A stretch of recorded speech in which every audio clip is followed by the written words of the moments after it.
Welcome to this episode of the Unnoticed Entrepreneur. Now, if you've got a passion, something that maybe you've enjoyed since your childhood years, and you're trying to build a business around it, then my guest today is going to be someone that you really want to listen to. And also, if you're building a business that really struggles because it has maybe some compliance issues, it's in a sensitive industry, then again, my guest today is going to be someone you really want to listen to, because he is building drones that are helping to monitor marine environments. And we're talking to an entrepreneur who's normally based near me here in the west of England, but today is in an unknown location in Latin America. It's quite secret, so we can't say where he is exactly. Matt Johnson, I hope that doesn't make it sound too much like James Bond is calling. Yeah, thanks, Jim, for that very exciting introduction. You're welcome. No, we're going to have you discuss Marble, which is this amazing company which is building drones. Matt, tell us about the foundation of this business and the passion that you've got for the problem that you're trying to solve. Yeah. I mean, I've been passionate about planes since I was very young. I usually say, I have pictures of me when I was 2 years old sitting on top of a stack of pillows next to my dad flying a general aviation plane. I ended up doing a career in aerospace engineering. Got pretty bored with it because large planes haven't changed much in the past 50 years. And interestingly, there's lots of things happening in unmanned aviation now, drones. So I started the company because in the UK, there weren't that many companies you could work for in that space. And pretty quickly just turned that passion for drones into drones specifically for monitoring marine environments. Because you see, the big issue is monitoring the sea it's the hardest problem because it's a very, very large area and you need to monitor it constantly because right now it's still a complete Wild West. So that's why you have, marine protected area that the UN wants to protect 30% of the planet with this by 2030. And there's currently nowhere to monitor them because there's no data. So what we're trying to do really is take that technology and massively improve it so you can deploy it at a very large scale to monitor the seas. Matt, just for those of us that are uninitiated, what would a drone be monitoring at sea, and what would be the challenge, as it were, of running a drone out at sea? Well, I mean, the thing that typically drones monitor today at sea, and that's kind of a solved problem for those types of customers, is monitoring borders, for example. So you have, for example, the boats that are crossing between France and the UK right now, the small boats. Home Office spends 200 million a year on monitoring those just with drones. But you can imagine that's ridiculously expensive, and only people doing border control or the military are going to be able to afford this, and that's only going to be in the wealthiest countries. The issue is going to be for, say, businesses. So you're going to have, for example, there are regulations now if you want to set up a wind farm that you need to do an environmental assessment before you install the farm and after it's been done so that you can see you haven't had much of an impact on the environment. Or you might have, countries in the Caribbean that have issue with border control, like drug trafficking, weapon trafficking.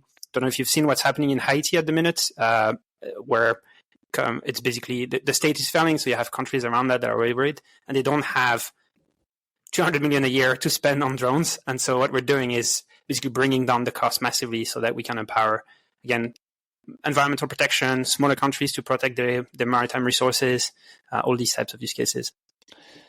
It sounds a whole new area, and you've been building this out of the UK, but you've gone global. But, this is a show about how you get noticed, Matt. And how do you build the brand of Marble? Because plainly you're selling to governments there rather than consumers. These are, if like B2B or, government purchases. Mm-hmm. How do you overcome the problem of selling to a community who, by definition, are risk averse? They normally go with the big companies like Airbus or Boeing or Inmarsat, for example, which is a former client of mine, because they've got regulatory approval, they've got government connections. Mm-hmm. How did you and Marble break through that network of established connections? Well, I guess we kept going. That's how we made it happen, because there were plenty of mistakes along the way. Originally, we thought, it's going to be very hard to get that, say, £200 million contract that the UK does for monitoring the channel. Like, we're not going to do that as a startup. So we joined some framework you have with defense to get R&D money, and that's kind of like how the UK might fund you at an early stage. So we did a little bit of this, but you don't want to become dependent on that R&D money, because that usually doesn't lead to actually any procurement. And often as well, that money is funded for a specific problem that the customer identifies, but it might not actually be the right one to work on, because they, like a defense might be, oh, this is very exciting, and it's actually not you as an expert in the field, that's not what you should be doing. So we did a bit of this. But then we saw, okay, let's actually sell to smaller governments, the one that can't afford that level of cost for their marine monitoring. And that didn't work, because at an early stage with a prototype, you can't really sell to those people either. So ultimately, through trial and error, mostly we ended up selling to nonprofits, which was an ideal starting point, because we could provide, even with a prototype, something that was of very, very high value to them, because they couldn't get, as you said, a drone from Boeing, for example. And so we did operation in a few different countries with an NGO.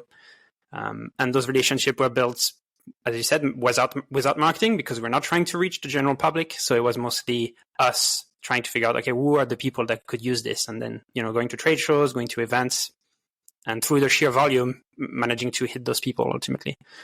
I see. So you did mention there as well about costs. Is it possible for you to just share with us, what sort of price point are you marketing at compared to those big companies? Or if you don't want to give it an exact number, maybe percentages in terms of the positioning that you've taken with Marble vis-a-vis the big companies.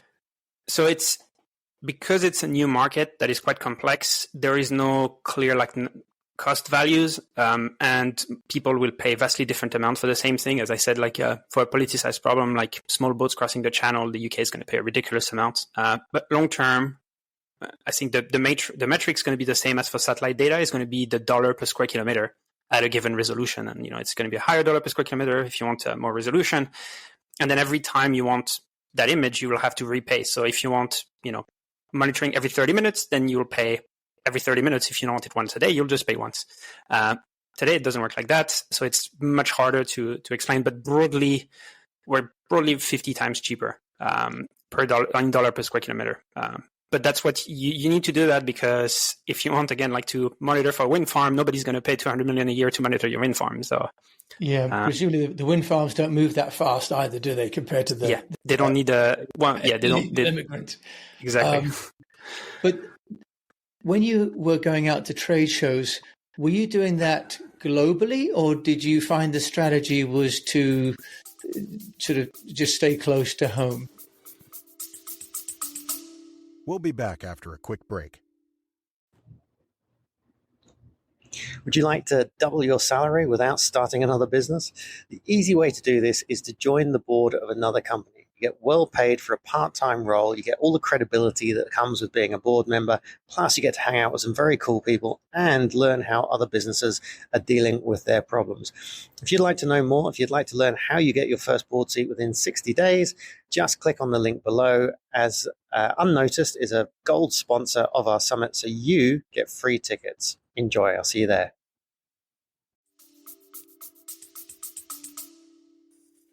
We've done both, definitely a larger volume in the UK or in Europe, just because it being easier. We did some trade shows in Southeast Asia. Some of our leads came from trade shows in France as well. But the largest volume definitely in the UK. And to be fair as well, a large amount of those leads came from initiating conversation online without having to necessarily travel. Because people tend to be responsive when you reach out directly with a compelling story as to why you want to talk to them. So I think it's a combination of those face-to-face, mostly around where we are, and then reaching out online. Well, Matt, you talk about a compelling story. I am interested in the backstory of the name Marble, because it's not the most obvious to have a company name basically of stone for a drone. One would think it might be called, Drones Are Us, or, aqua drones, or something to do with drones in the water. Where does the name come from? Because that origin story sounds as though it's played a part as well in your success. It's interesting with that name is we do get quite a lot of requests for people wanting to sell us marble. So if you want good marble, I have plenty of recommendations. But so the name came from like this. One thing I wanted to avoid was a reference to drones or UAVs or RPAS or UAS, because there's the vocabulary in our industry, like it's constantly changing. And when I started the company in 2016, I don't know if you remember back then, but if you were to say drones, people weren't saying the toy quadcopters. They were thinking the drones that are used in the Middle East to fire weapons. And so I thought I don't want vocabulary to be tied to the company because I don't know what that you might end up being attached to based on how the vocabulary changes in the future. So that was like number one. I didn't want anything with drones or something. And then the second element was I started this company early on. I said out of passion for aerospace, and one of the things that drives me is building sustainable aviation. And the big airplanes in Airbus are really hard to decarbonize because it's really hard to make them electric. It's probably going to be hydrogen driven and very expensive projects. And so I thought if I want to work on electrification of aerospace, working on that at a smaller scale with drones is like an easier thing. So there was like that drive of having a simple name with no drones in it, and want something that resonates with environmental protection, like decarbonization. And so the name Marble came because the official name of the first picture, or one of the first picture that was taken of the Earth from space, is called the Blue Marble. That's the actual name of the photo. And that was at the time when there weren't many. And so that picture that illustrated, how small the Earth is relative to like the vastness of space, that picture ended up used a lot for early discussion about sustainability. So kind of like, Marble, simple name, no drones in it. And there is that tying it back up to sustainability. So that's why. Yeah, very, very interesting, because you've got a great narrative around a story, around a name. And the reason I'm interested in that is because the origin story of a company name gives the founder and the sales team a great introduction piece when you're going to meet people, doesn't it? It gives you a shared story that the potential customer is interested in hearing, because you get aligned. Presumably your clients are aligned with your vision and purpose, Matt, as well. But when it comes to the regulatory side, and I want to raise this because I used to import cars to China, for example, and the regulatory side was as complex as the marketing, because I was able to sell cars, but then getting them through the system in China was as challenging. How are you, if you like, getting compliance so that you can keep doing the marketing to get the sales at the same time knowing that where you sell the drones will be able to actually take delivery of the drones? That's a very interesting question, especially in the drone space, because the drone space is heavily constrained by regulation. And that's, there are probably some regulation about imports and when your performance makes it almost like borderline to a defense system, and there might be issues with this, but that's almost second order to the main problem in the drone space, which is how do you operate the drone in a way that is safe and it doesn't impact other airspace users. So that's other airplanes, paragliders, gliders, whatever. And that problem isn't solved today because you can imagine the way when planes started flying 100 years ago, you didn't have robotic aircraft flying around. And so the way it was built, that infrastructure for people to fly in is just, it relies on people seeing each other. That's obviously just for a small plane. You can imagine the big one when you fly in clouds and stuff, like those planes can fly without seeing anything by using electronic means. But for the low altitude where drones fly, it's not based on this, it's people seeing each other. Because of this, drones need to be constantly monitored by a pilot on the ground, and that pilot needs to be able to see the drone. And drones tend to be quite small, so that means you can't fly further away than 500 meters. And you can imagine if you want to do marine monitoring, flying 500 meters away from the shore, that's not going to get you very far. You want to go like tens or hundreds of kilometers away. So with that in mind, either you say, well, we'll just wait until the regulation changes, or you find a way to get exemption permits, or even better, you find a market that isn't affected by those regulations. And that's what we did. So one of the reasons at least that we went for marine monitoring is that there are a lot less people flying above water. In general, you don't want to be flying with a small airplane at far away from the shore at low level, because if you lose your engine, because most of these planes have single engine, you're not going to glide back to the shore. So typically people only fly small airplanes quite high if they go above water. And in general, they don't go above water because there's not much to see. It's not interesting. So yeah, basically in terms of regulation, what we said is like, it's a hard enough problem technically to build drones and to sell it to governments. Let's find a market that doesn't have as much regulatory complexity to start with. And that's why one of the reasons we did maritime monitoring. Yeah, that's a really, really smart strategy. The reason I'm calling that out is because I think the way that you've identified where the opportunity lies so that you can fulfill the dream and the passion that you've got without being bogged down in, if you like, for example, urban airspace. I know a place like Singapore, for example, and Beijing as well, no drones allowed over the built-up areas as well, Matthias, right? So that's going to be a real problem. So now you've been building the company. Is the distribution strategy going to be still through Marble, or are you looking for partners around the world? How does that roll out? Because if it's quite a niche that you're working in with drones and in maritime, what's your distribution and marketing strategy to scale the business? So marine monitoring is, it might sound niche, but it's actually a pretty big market. So I think it's probably going to be like 35 billion or so by 2030. So that's plenty big enough.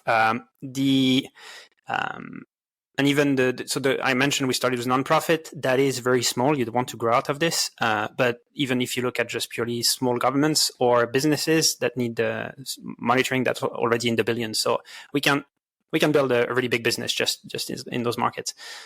The question of scaling, it's an interesting one. I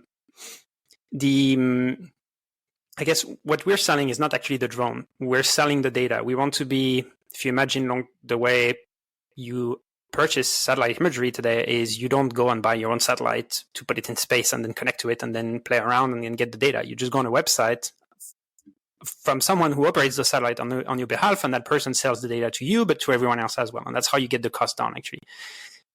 Drones, interestingly, today are not like that at all. Drones are like satellite 50 years ago, where if you wanted data, you had to buy your own satellite, put it in space.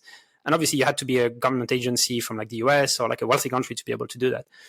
Again, drones for marine monitoring or for large-scale application are still very much this way. What we're building is that version of drones, which looks a lot like satellite today, where we will be operating drones on behalf of everyone else, collecting the data, and then we'll sell it through a web interface. So the scaling for us is to right now win a few government contracts, but later on just install that infrastructure and then sell the data to multiple users. And I guess the big advantage we have of this is because we own the full stack of like the drone, the software, the sensors. We've built it up in a way that is actually very cheap to manufacture. So we use 3D printing, for example, for the drones. So I think it's going to be a very hard thing and very risky thing for us to be able to do that scaling, but we have a lot of like fundamental elements that I think makes it possible. But obviously, like the execution and having the right people to be able to achieve this is going to be like an important element. Yeah, very, very interesting. So with the business, it sounds like you've been growing it over 8 years. You've made great progress, because if you're already selling to governments in Latin America, for example, that's you've gone global brilliantly from Chippenham, which is just up the road in Wiltshire. If there's been something that hasn't gone quite as planned, Matt, that you'd share from a marketing point of view, what would that be? If there's someone else pursuing this sort of B2B stroke government focused business, what guidance would you give? Well, I think the thing we ended up getting right ultimately is what I've said is like starting from that niche of NGOs was really useful, and being able to build your reputation progressively. I guess if we were a US company, we could have probably raised tens of millions and then go straight away to sell to the big people. But I think it's quite difficult to do that in the UK. So just having a really good go-to-market strategy to be able to sell a prototype early on and then build that credibility with those early customers, and then kind of like building your way up. I think that was a good thing for us to do. Maybe the thing that we didn't do is just general marketing, building the brand. Because we discarded this on the basis that we were not selling to the general public, so we didn't need to do this. But the issue with this is it's when you get in front of high-level decision makers, inevitably they're going to look for like your online presence. And if you have very little, I think that can be detrimental. So I think looking back, that's probably something I would invest a bit more in. Not like a ridiculous amount, because I think for us it might be easy for this to become like a vanity thing where you just want to have a good presence. But I think doing more than what we've done would have been a good thing. So yeah, I would say that. And if we had known up front to do that good go-to-market strategy, I would have started there. We needed a few mistakes on the way to get that. Yeah. Yeah, interesting. And increasingly having a brand, especially for the founder as well. Presumably, Matt, you're doing more and more speaking engagements. Are you? What are you doing to raise the profile of you as the CEO? This literally just got started. I haven't done nearly enough recently for the same reason I said, like I wasn't doing marketing because I said it wasn't important. So I think I'd need to come on the podcast again in the future and tell you how impactful it's been, that change we've made. But yeah, I haven't done enough speaking of. I mean, I've just been talking directly to individuals that I thought were the right one to talk to, but I haven't tried to raise the company brand or my brand personally. Okay, well, that sounds that every company goes through those different stages, don't they? And founders do as well. If there's one piece of advice that you'd give, because you have weathered the storm. I mean, you've managed to build the business of Marvel over 8 years. You've managed to get through COVID, for example. Not to mention we've had the war in Ukraine, which presumably has made some impact on drone availability and drone parts. What would be a tip, if you like, that you'd give a fellow entrepreneur on how to succeed? I mean, I think most things would be very like industry specific, so I don't know how general it would be. But I guess for me, the main thing has been being able to keep going. And I mean, for example, I went through an accelerator in London called Entrepreneur First. I don't know if you've heard of them, EF. And most companies that come out of this either go very big very quickly or they die out. And that's kind of like the VC market. That's what people want companies to do. Either like, you generate return very quickly, but they don't want someone who's going to take like 10 years to actually get somewhere. But for us, we needed that because our problem is very difficult. We're constrained by regulation. And so, but the only way for this to be true is to have someone who's going to like be relentless about like keeping going. And the only way you do that is if you really, really care about the problem.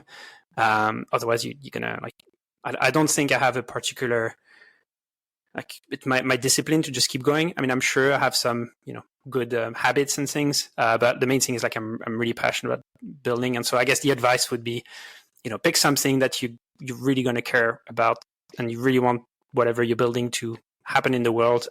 And that's going to keep you going when it's tough. So that would be the main advice. Matt Johnson, that's a beautiful piece of advice. You're plainly spending a little bit of time on planes as well, the manned ones. When you're flying, what would you read? What would you take with the book to offer? Yeah, unfortunately, I don't read enough, I think. But the one that I've frequently advised friends to read is a book called More Than My Share of It All by it's the biography from Clarence Kelly Johnson, who was the person who created the Skunkworks. So the Skunkworks that you might have heard of, it was started, I think, during World War II as a department of Lockheed Martin that was working on like the very fast-moving projects, and ultimately was responsible for a lot of very famous airplanes, secretive airplanes in the 20th century. And I really like this book because if you come from an aerospace background, there aren't many great startups in the space or people really moving the needle outside of, SpaceX. And so it's hard to find inspiration anywhere because large airplanes are the same today as they were 50 years ago. If you work at Airbus or Boeing, it's like everything is about like 3% better over 20 years. It's not really exciting, and it's hard to translate that into starting a company and telling yourself, I know we can make disruptive change very quickly, like because you can't see that anywhere, again, outside of like SpaceX. And that book is fantastic because it tells you the story of like the 40s, 50s, 60s, where they went from flying very slow airplanes to like flying Mach 3 and at like crazy altitudes. And they show how they did this on teams of like 20 or 40 people. And I remember reading this whilst I was in Airbus, and I was like, wow, actually a lot more is possible than what I can see around me. And I think it kind of got lost. So for people in this field or people building difficult hardware, I think this book's really good. So that would be my recommendation. That's wonderful. And we'll put a link to that book in the show notes. Matt Johnson, founder and CEO of Marble. If people want to find out more about you and to connect with you and the mission that you've got with your drones and helping to connect, maritime and monitoring, how can they do that? I think the easiest is going to be on our website, which is marble.aero, AERO. There's like a contact form, or otherwise the email is just contact@marble.aero. I think, and I think that would be the easiest to get in touch with us. Matt, thank you for joining me. I know you're in an undisclosed location in South America at the minute, so it makes it all sound, pretty undercover. But appreciate you coming up for air and talking to me on the show today. Thank you very much, Jim. It was great chatting with you. What a wonderful story. And, as Matt has got on his website, like 20% of all fishing is still taking place illegally, for example. We know that at sea, people are being transported and so on. So the need to monitor the oceans is imperative. And what's come across today in Matt's conversation is the importance of passion as a founder, because times aren't always that easy. But also what I love is the strategy, that it's not all necessarily about building websites and blog posts. He's taken really a constructive approach by going to NGOs first, getting proof of concept in an organization that needs what he's got, but doesn't have the requirement for compliance that a government would have.